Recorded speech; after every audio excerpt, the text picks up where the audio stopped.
এই গরমের মধ্যে আমি বাংলাদেশের যারা জুনিয়র আছে, যারা পড়াশোনা করতেছে বিভিন্ন ধরনের কলেজ স্কুলে যারা পড়াশোনা করতেছে, তাদের উদ্দেশ্যে আমি কিছু কথা বলতে চাই।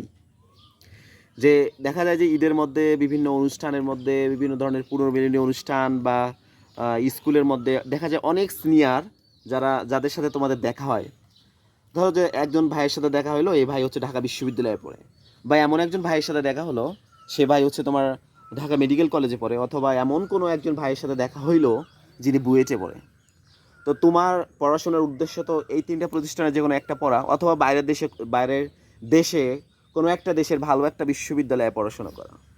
তো আসলে আমি এই কথাটা বলতে চাচ্ছি এই কারণে যে ইনফরমেশন যে গ্যাপ, এটা যেন তোমাদের মধ্যে না থাকে। কোনো এক সিনিয়র ভাইয়ের সাথে তোমাদের যখন দেখা হবে, তখন তোমরা কি করো, যে আসসালামু আলাইকুম ভাই, কেমন আছেন বলেই তোমরা চলে যাও। কিন্তু আমি বলতে চাচ্ছি যে তোমাদের যে কমিউনিকেশন স্কিল, এটা আরও বাড়াইতে হবে।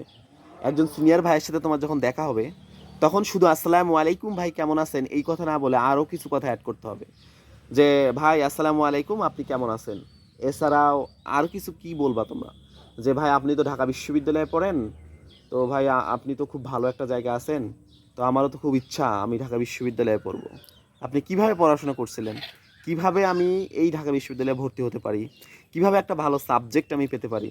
অনুরূপভাবে তোমার ধরো ইঞ্জিনিয়ারিং পড়ার ইচ্ছা, এক বড় ভাইয়ের সাথে দেখা হয়েছে যে একটা ভালো ইঞ্জিনিয়ারিং বিশ্ববিদ্যালয়ে পড়াশোনা করে, তার সাথে দেখা হলেও সেম শুধুমাত্র সালাম দিয়েই তোমরা দৌড় মারবা না, বরং তার সাথে একটু কমিউনিকেশনটা আরও বাড়ানোর চেষ্টা করবা। যে ভাই, যে আপনি তো অনেকটা ভালো বিশ্ববিদ্যালয়, ধরেন যে বুয়েটে পড়েন, আমার তো অনেক দিনই ইচ্ছা আসলে আমি বুয়েটে পড়বো, কিভাবে কি করলে আমি আসলে বুয়েটে পড়তে পারবো।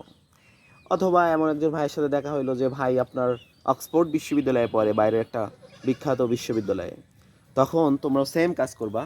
ওই ভাইকে সালাম দিবা, দিয়ে জিজ্ঞেস করবা যে ভাই আমার ইচ্ছা আপনি খুব ভালো একটা বিশ্ববিদ্যালয়ে পড়েন, যেটা আমাদের গ্রাম বা আমাদের শহরের মধ্যে বা থানার মধ্যে এমন কেউ যাইতে পারে নাই, কিন্তু আপনি গেছেন, এর পিছনে কারণটা কি, আমি ওখানে যেতে চাই, আমি ওই বিশ্ববিদ্যালয়ে পড়তে চাই, তো কীভাবে আমি পড়তে পারি।